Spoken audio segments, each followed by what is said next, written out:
vois, Régis, quand on est enfant, l'humanité se compose de deux catégories, les gentils et les méchants.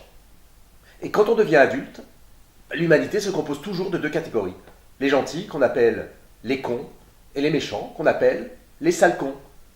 Et entre le con de base et le sale con, on distingue toute une série de différentes catégories de cons. Dylan, tu connais Dylan?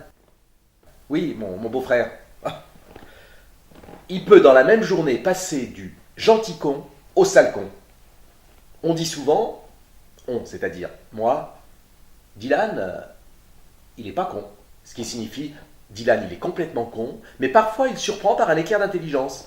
Maintenant, si je dis, Dylan, c'est vraiment un petit con. Aucun rapport avec la taille, même si Dylan est petit. Non, le petit con, c'est un con sans envergure. On imagine la connerie mesquine, pas franche, insidieuse. Moi, je préfère avoir affaire au gros con. Le gros con, c'est comme le petit con. Aucun rapport avec le poids, si ce n'est le poids de la connerie. Il a la connerie massive, tout d'un bloc. On le reconnaît à ses jugements péremptoires. C'est un spécialiste de tout. L'immigration, la faim dans le monde, l'économie. Et sans avoir fait d'études. Comment? HEC? Les hautes études de la connerie? En fait, t'es un comique, Régis.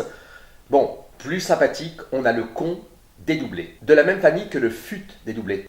Il n'est pas fut-fut. C'est presque affectueux. Il est con-con. En gros, il est deux fois con, donc complètement abruti. On a également le vrai con, qui n'a rien à voir avec le faux con. Le vrai con, c'est sans équivoque, il est vraiment con. Bien sûr, le con n'est pas l'apanage de la gente masculine.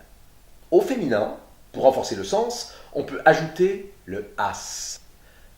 Pour les anglophones, as, ça signifie le cul. Mais en l'occurrence, ça n'a rien à voir.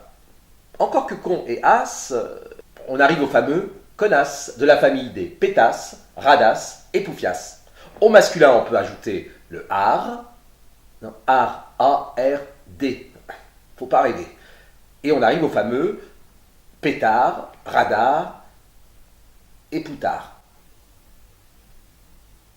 En fait, non, ça n'a rien à voir. Bon, pour conclure, l'avantage du con, c'est qu'il ne sait pas qu'il est con. T'as pas compris? C'est qu'il ne sait pas qu'il est con. C'est... Ouais. Comment moi?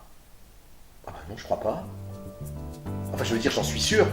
Si j'ai une certitude, c'est bien celle-là.